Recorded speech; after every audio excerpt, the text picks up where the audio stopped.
இயேசுவில் எனது அன்பிற்குரியவர்களே, உங்களுக்கு என்னுடைய இதயம் கனிந்த வாழ்த்துக்கள், வணக்கம். அன்பானவர்களே, இன்றைய நற்செய்தி பகுதி மத்தேயு நற்செய்தி 11வது அதிகாரம் 25 30 முடிய, ஞானிகளுக்கும் அறிஞர்களுக்கும் இவற்றை மறைத்து குழந்தைகளுக்கு வெளிப்படுத்தினீர். ஆம் தந்தையே, இதுவே உமது திருவுளம். இது முதல் பகுதி. அன்பானவர்களே, விண்ணுக்கும் மண்ணுக்கும் ஆண்டவரே உம்மை போற்றுகிறேன், ஏனெனில் ஞானிகளுக்கும் அறிஞர்களுக்கும் இவற்றை மறைத்தீர். எவற்றை மறைத்தீர்? இறை அரசிற்குள் வருவதற்கான வழியை தெரிந்து கொள்ளுகின்ற ஞானத்தை அவர்களுக்கு நீர் தரவில்லை. ஏன் அவர்களுக்கு தரவில்லை? அவர்கள் தங்களை உலகிலேயே பெரிய ஞானிகளாக கருதுகிறார்கள், பெரிய பீத்தையா நினைக்கிறாங்க, ரொம்ப ஆணவப்படுறாங்க, இருமாப்போடு இருக்கிறாங்க. கடவுள் அங்கே தங்க முடியாது. அதனால் கடவுள் அவர்களுக்கு எதையும் தர முடியாது. குழந்தைகள் என்று இயேசுவினுடைய சீடர்களை சொல்லுகிறார். அவர்கள் எளியவர்களாக இருந்தார்கள், தங்களை தாழ்த்தி கொண்டார்கள், இறை அரசுக்காக ஊர் ஊராக சுற்றினார்கள், இயேசுவை அறிவிப்பதற்காக தங்கள் வாழ்வை ஒப்படைத்தார்கள். ஆகவே கடவுள் அங்கே இருக்கிறார். அவர்கள் ஞானிகளாக மாறிவிட்டார்கள்.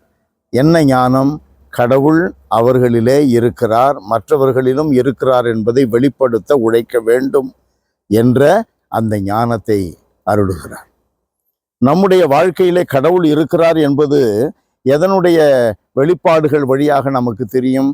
உள்ளத்தில் ஆழ்ந்த அமைதி, மற்றவர்கள் மகிழ்ச்சியாக இருப்பதை குறித்து மகிழ்வடைவது, மற்றவர்கள் இந்த உலகில் உள்ள தீமைகள், கட்டுகள், தடைகள் இவைகளிலிருந்து விடுதலை பெறுவதற்கான வழியை நாம் அவர்களுக்கு காட்ட வேண்டும் என்று ஆர்வப்படுவது, அந்த வழியில் அவர்களை உறுதிப்படுத்த நம்மாலான உதவியை செய்கிறது. இந்த ஞானம் உலகிலிருந்து வரவே வராது. இது கடவுள் தருவது. இரண்டாவது பகுதி ஆண்டவர் சொல்லுகிறார், உங்களில் பெருஞ்சுமை சுமந்து சோர்ந்திருப்பவர்களே, எல்லாரும் என்னிடம் வாருங்கள், நான் உங்களுக்கு இளைப்பாறுதல் தருவேன். மகிழ்ச்சி வேண்டுமா? அமைதி வேண்டுமா? நினைத்த காரியம் நடக்க வேண்டுமா? பெரியவர்களாக மாற வேண்டுமா? சமுதாயத்தில் உயர்விடங்களில் வலம் வர வேண்டுமா? இயேசுவிடம் செல்ல வேண்டும். பெருஞ்சுமை எது? இந்த உலகில் இருக்கின்ற இயல்புகள் தான் நம்முடைய வாழ்வு என்று வீழ்ந்து கிடப்பவர்களுக்கு பெருஞ்சுமை. ஆண்டவரிடம் வருபவர்களுக்கு சுமை இல்லை, நான் உங்களுக்கு அமைதி தருவேன், இளைப்பாற்றி அருளுவேன். ஆண்டவர் கொடுத்திருக்கிற வாக்குகளை பாருங்கள். இறை வாக்குகள் நமக்கு அற்புதமான வாழ்வை நமக்கு தருகின்றன. என்னிடம் வாருங்கள், வாழ்வு பெறுவீர்கள், நான் சொல்வதை கேளுங்கள். எசாயா 55:3, நான் சொல்வதை கேளுங்கள், நீங்கள் வாழ்வீர்கள்.